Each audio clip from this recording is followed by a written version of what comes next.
I have a young mixed breed dog named Buddy who loves running, chasing, and retrieving. This park is minutes from my house, so I come here every day.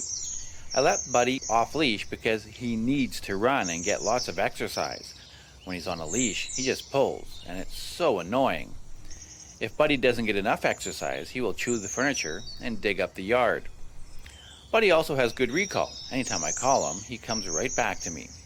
I know there's a bylaw that says you can't have dogs off leash in the park, but I've never seen an officer or received a fine, and lots of people let their dogs off leash. What's the big deal? My name's Buddy, and I have lots and lots of energy. I love running in the river. There are so many great smells and sights. My very favorite is chasing rabbits when I see them. I haven't caught one yet, but one day I will. I love seeing other dogs in the park too. Sometimes they're on a leash though.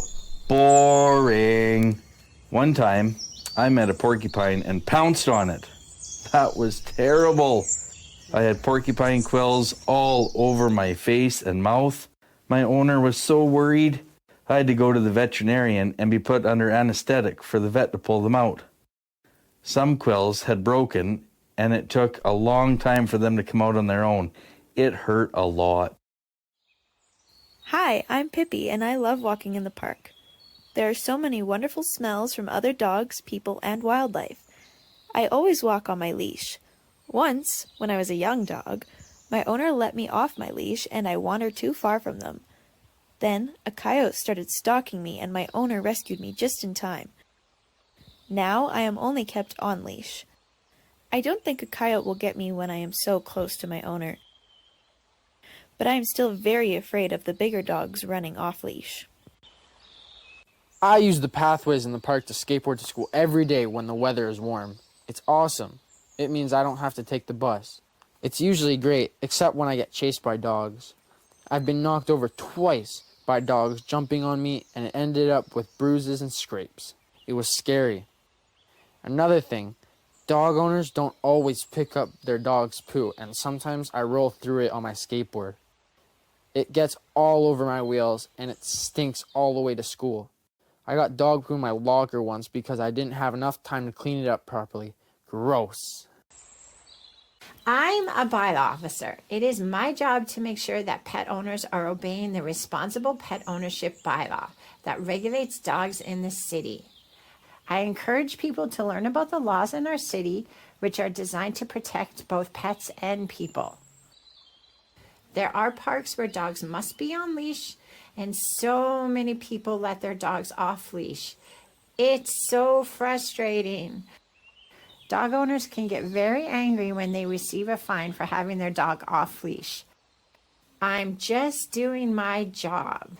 I'm also really busy, so I can't be at all the parks all the time. This can also make people angry because some dog owners who don't follow the rules get away with it. I'm no fan of dogs. Dogs love to chase me, and it's awful. I spend so much of my time flying away from them, I don't get enough to eat and rest. Also, the dog poop has fouled the water where I rest and forage for food. The dog poop releases bacteria in the water, and some of my chicks have gotten sick and died. I also haven't been able to raise a clutch of chicks in 2 years because my eggs keep getting eaten by dogs. I live in this park, and dog owners are very afraid of me because they worry that I may prey on their dogs. And I will if I get a chance. Dogs and cats are a good source of protein for me. Some dog owners think all of us coyotes should be taken out of this park. But coyotes are very important to the urban ecosystem by controlling mice, rabbit, and squirrel populations. Besides, we were here first.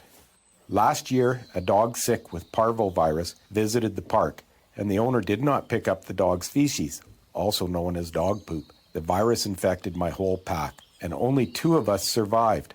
We often hunt in groups, and with only 2 of us, we barely survived last winter. I'm a beautiful native grassland meadow filled with wildflowers, some of which are becoming very threatened.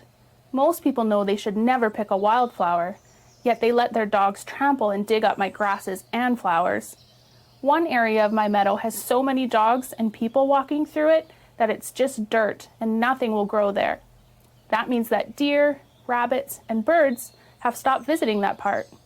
Also, bees and other beneficial insects don't live there anymore, and there are far fewer bees than there used to be. The pollinators that live in my meadow often travel far distances to crops that are in flower, so farmers are losing the important services of pollinators.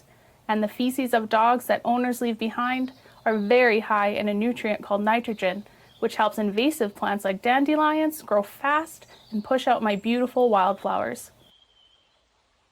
I'm a river, and I've been in this area since the last glacial melt over 10,000 years ago. More recently in my history, a big city formed along my banks. I understand why. I'm important for people. However, one thing that really frustrates me is that people don't clean up their dog feces, and it pollutes my water with too much organic matter, parasites, and bacteria. If 100 people don't pick up their dog's poop, that amounts to over 200 kilograms of dog feces that ends up in my water. 200 kilograms is about the weight of 4 grade 6 students. In the summer, that amount of waste can end up in my water every week. So many animals rely on my water for life. For example, fish need to live in my water. When my water is polluted, there is less oxygen for fish to breathe, less food for fish to eat, and it's harder for fish to reproduce.